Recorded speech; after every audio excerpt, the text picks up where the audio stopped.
Hey guys, welcome back. This is Naresh. So in this video, we will continue our interview series for Selenium. So now the next question would be for the interview that what are the challenges which you can face in handling Ajax call in Selenium WebDriver? So first of all, let's know what is Ajax. So Ajax is you can say one kind of operation which can be done on the web pages through which elements can be called dynamically. So what happened nowadays, because nowadays we don't have so much of static websites, we have dynamic websites. Okay, so Ajax is one of the feature in in advanced websites or in the JavaScript in which you can call the components onto the web page onto the basis of some events. Okay, events can be anything like if you click on one menu, then the second menu will appear and something like that. Okay, so nowadays many websites are very advanced websites and they do an Ajax call from the server. So what happened in that even that the page is not getting loaded, but the items on the web pages get changed. Okay, the elements get changed on the basis of the events without even loading the page. So it is difficult to handle the automation of the website which have the Ajax call. So for that, sometime people, just give thread.sleep till the time the element is not appearing, but that's not a best approach. We should always use the explicit wait, like wait for condition and other things, so that we can automate that out. Okay, all right.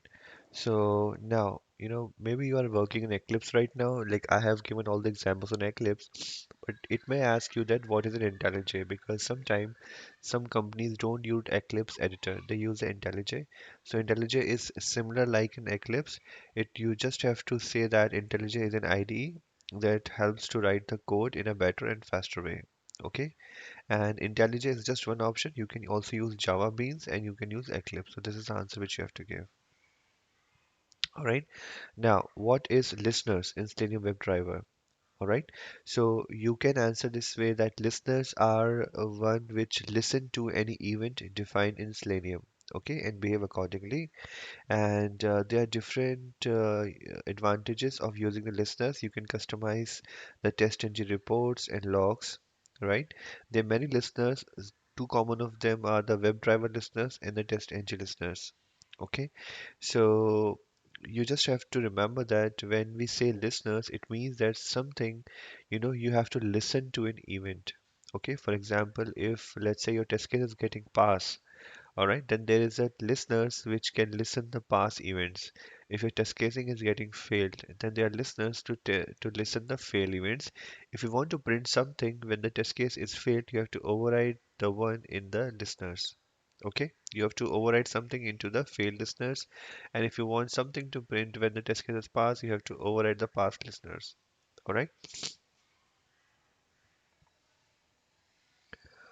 All right, so one second. And what are the type of listeners? So there are many type of listeners. One is I annotation transfer, I configurable, I execution listeners, I hookable, reporter, suit listeners, test listener. So these are all the listeners, and among that, I have already shown you in my videos that how to use this listeners. We have already used iTest listeners, iSuit listeners, iReporter, and iAnnotation transfer. So if you want to know more detail, you can always go ahead and watch my video. Okay. Mention what is desired capability, how much it is useful for Selenium. So what is desired capability? Desired capability is a series of key value pair that store the browser properties like browser name, version, path of the browser, etc. Okay, to be it can be used to configure driver instance of Selenium WebDriver, what you want to run the test case on different browser with different operating systems. So we have already seen that, right?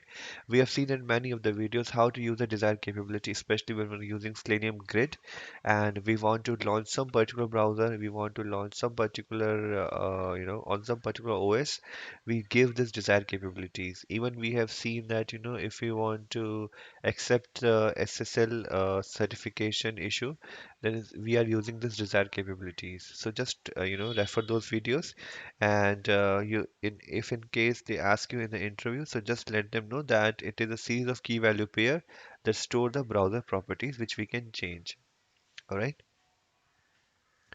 What is database testing in Selenium WebDriver? Okay. So for the database testing, we have to use the JDBC driver, that is the Java Database Connectivity API. It allow you to execute a SQL statement. So we have one of the video in which I have told you how to test your database. So you can just look at that code once so that you can ID. But for interview purpose, just remember that we have to use the JDBC API to connect with the database. Okay. Mention what is the use of Auto ID. So you know that Auto ID is a tool which can automate the windows which are not the web-based. So you can automate any window of your Windows because Selenium is only handling web-based windows, right? Web-based pop-ups. But if there any pop-up which is not a web-based, you can handle it through the Auto ID. So we have a video for that, which you can look into more details. What is Git and GitHub? So I have around like 4 to 5 videos I have created on that. So Git is used to commit your code at some centralized location. Okay, so that everyone can use in your company. And mostly we use some like